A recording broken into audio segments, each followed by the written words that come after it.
Assalamualaikum warahmatullahi wabarakatuh. Syukur alhamdulillah, kita bisa berjumpa lagi di channel ini. Sholawat dan salam selalu dan tetap tercurahkan kepada junjungan kita, Nabi besar Muhammad Sallallahu Alaihi Wasallam. Allahumma sholli ala Sayyidina Muhammad wa ala ali Sayyidina Muhammad. Harapan dan doa saya, semoga saudaraku semuanya selalu diberikan kesehatan, dilapangkan rezekinya, diampuni dosa-dosanya, dan dipanjangkan umurnya. Amin, ya robbal alamin. Sahabat beriman, yang dirahmati Allah. Pada video kali ini, saya akan menceritakan tentang sesosok jin perempuan. Yang katanya, jin ini khusus bertugas mengganggu anak-anak dan ibu hamil. Bahkan dikatakan, jin satu ini adalah penyebab dari seorang ibu keguguran kandungannya, dan seorang anak menangis tak jelas ketika waktu maghrib tiba. Karena maghrib adalah waktu di mana jin-jin terkuat keluar dari sarangnya untuk mengganggu manusia. Maka, benarkah kisahnya? Inilah kisah Ummu Sufyan. Pada suatu hari, ketika Nabi Sulaiman sedang dalam perjalanan dari Syria menuju Rum. Saat itu, beliau berangkat dengan cara duduk di atas permadaninya, yang dibawa oleh angin. Dan saat itu pula, malaikat Jibril dan malaikat Mikail ikut dalam perjalanan tersebut. Di tengah-tengah perjalanannya, Nabi Sulaiman dan rombongan dikejutkan oleh sesosok penampakan jin yang sangat aneh. Jin itu menyerupai wanita tua, dengan gigi seperti gading gajah. Ditambah lagi, dengan rambut dan bulunya yang menyerupai pelepah pohon kurma. Badannya pun tercium aroma bau yang tak sedap. Kemudian jin aneh ini juga punya hidung yang mengeluarkan semacam asap. Suaranya seperti petir yang menggelegar kuat dan dahsyat. Dengan lolongan seperti serigala, dan ringkikan seperti keledai. Digambarkan pula, bentuk dari jin ini memiliki mata yang menyala, berwarna merah. Yang bikin semakin menakutkan adalah, postur tubuhnya sangat tinggi, besar, bahkan kedua kakinya mengangkangi antara dua lembah.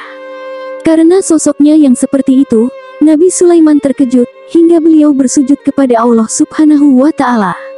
Setelah itu, Nabi Sulaiman mengangkat kepala dari sujudnya, beliau pun berbincang-bincang dengan sosok aneh tersebut. Nabi Sulaiman bertanya, "Wahai makhluk aneh, sebelumnya aku tidak pernah melihat makhluk yang lebih buruk darimu. Siapa engkau ini, dan dari mana asalmu?" Sosok itu menjawab, "Aku adalah Hamah bin Hamah, atau anak perempuan dari iblis. Orang-orang memanggilku Ummu Sufyan, dan aku tinggal di udara, antara langit dan bumi." Ummu Sufyan ini diartikan sebagai ibu penyakit sawan. Sebagai orang Indonesia, pasti kita tidak asing jika mendengar istilah sawan. Kata sawan ini memiliki dua arti.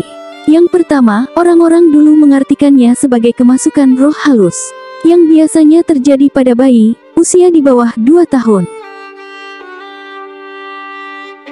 Tapi menurut pendapat yang kedua, secara logis, sawan ini diartikan sebagai penyakit kejang, yaitu epilepsi.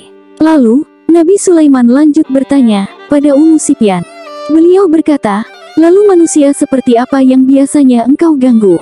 Ummu Sufyan menjawab, "Aku menguasai manusia yang memiliki akhlak yang buruk. Aku juga menguasai manusia yang jauh dari Allah." Makin penasaran, Nabi Sulaiman bertanya lagi, "Lalu bagaimana caranya engkau mengganggu manusia?" Ummu Sufyan menjawab, "Aku biasanya masuk melalui aliran darah, lalu masuk ke dalam uratnya, terus aku juga bisa masuk lewat barang apapun yang manusia bawa. Aku bersama bala tentaraku akan menempati tempat-tempat yang tidak ada penghuninya. Dan akulah sumber dari segala penyakit yang berbahaya. Aku dan anak buahku seringkali mengurangi harta milik orang yang berdagang. Selain itu, aku jugalah yang membuat bayi menangis, dan membuat wanita keguguran, mandul, dan juga keburukan lainnya. Nabi Sulaiman yang mendengarnya sempat terdiam. Lalu beliau melanjutkan bertanya, memangnya bagaimana caranya engkau membuat bayi menangis? Dan bagaimana pula caranya engkau mengurangi harta para manusia? Ummu Sufyan menjawab, wahai Nabi Allah, kami bisa bertukar wajah dan berubah sesuai dengan apa yang kami inginkan. Kemudian kami bisa mengikat rahim perempuan, serta membunuh anak-anak yang masih ada di dalam rahim.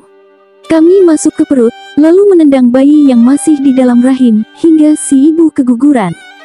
Kami pun mengganggu anak-anak kecil, kami memukul wajah bayi, memukul persendiannya, memakan dagingnya, bahkan sampai meminum darahnya. Kami juga memukul wajah anak itu, hingga dia menangis tak berhenti-berhenti. Dalam keseharian, mungkin kita sering lihat, ada anak-anak yang menangis tak jelas ketika datangnya maghrib. Dan tidak hanya itu, terkadang mereka menjerit dengan mata terbelalak ke arah tertentu, seperti sedang melihat sesuatu. Dan tak jarang pula, anak-anak sering demam tinggi, hingga berakibat fatal, yaitu kematian. Kemudian untuk bagaimana caraku mengambil harta manusia, yaitu dengan cara menjerit dan meraung, sehingga manusia lari meninggalkan hartanya. Lalu, aku dan bala tentaraku akan meniup hartanya hingga habis, tak tersisa. Setelah itu, Nabi Sulaiman mengikat Ummu Sufyan dan juga bala tentaranya dengan sebuah perjanjian. Nabi Sulaiman mengikat dengan perjanjian kepada Allah Subhanahu wa Ta'ala, mengikatnya dengan ahdu, merantainya dengan besi, dan juga memenjarakannya di dasar lautan. Kemudian di saat itu, malaikat Jibril menyarankan kepada Sulaiman supaya Ummu Sufyan ini dibakar. Dan pada saat itu, Ummu Sufyan memohon supaya dirinya tidak disiksa, karena menurutnya hanya Allah Subhanahu wa Ta'ala yang pantas untuk menyiksanya. Dia juga memohon untuk diringankan siksaannya. Dan dari situlah Nabi Sulaiman membuat suatu perjanjian dengan iblis terkait 7 perkara. Dan inti dari 7 perkara itu adalah bahwa Ummu Sufyan bersama dengan bala tentaranya dilarang untuk mencelakai anak cucu Nabi Adam. Sahabat beriman yang dirahmati Allah, untuk benar atau tidaknya kisah ini, sebagian ulama ada yang menyampaikan kisah ini di ceramahnya. Ada pula ulama yang menentangnya dan bilang kalau ini adalah sebuah khurafat yang terbesar di masyarakat.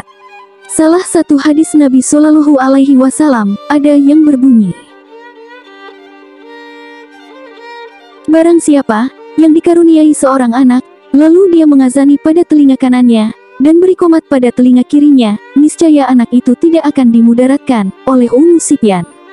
Hadis ini dibawakan oleh Al-Haytham dalam Al-Majma' yang diriwayatkan oleh Abu Ya'la. Di dalamnya terdapat seorang rawi yang bernama Marwan bin Salim Al-Ghifari. Sedangkan ia itu matruk, atau ditinggalkan karena kedustaannya. Ahli hadis negeri Syam, Syekh Muhammad Nasiruddin Albani berkata, kalau hadis ini maudhu, atau palsu, karena Yahya bin Al-Alaq dan Marwan bin Salim, keduanya telah memalsukan hadis ini. Kesimpulannya adalah, bahwa hadis Nabi Shallallahu Alaihi Wasallam yang berkata tentang Ummu Sufyan adalah maudhu atau palsu. Di samping itu, ada hadis yang serupa yang dijelaskan dalam Sahih Muslim. Rasulullah Shallallahu Alaihi Wasallam bersabda, jika sore hari mulai gelap, maka tahanlah bayi-bayi kalian, sebab iblis mulai bergentayangan pada saat itu. Jika sesaat dari malam telah berlalu, maka lepaskanlah mereka. Kunci pintu-pintu rumah dan sebutlah nama Allah, sebab setan tidak membuka pintu yang tertutup dengan menyebut nama Allah. Wallahu a'lam bishawab, sahabat beriman yang dirahmati Allah. Jadi itulah kisah perjanjian Nabi Sulaiman dan Ummu Sufyan. Semoga kisah ini bermanfaat. Lebih dan kurangnya mohon dimaafkan. Yang benar datangnya dari Allah Subhanahu wa Ta'ala. Khilaf salah atau keliru, itu datangnya dari saya pribadi, sebagai manusia biasa. Terima kasih sudah menonton. Jangan lupa untuk dukung channel ini dengan cara subscribe, like, share. Terima kasih sudah mendukung. Sampai berjumpa kembali di video selanjutnya. Wassalamualaikum warahmatullahi wabarakatuh.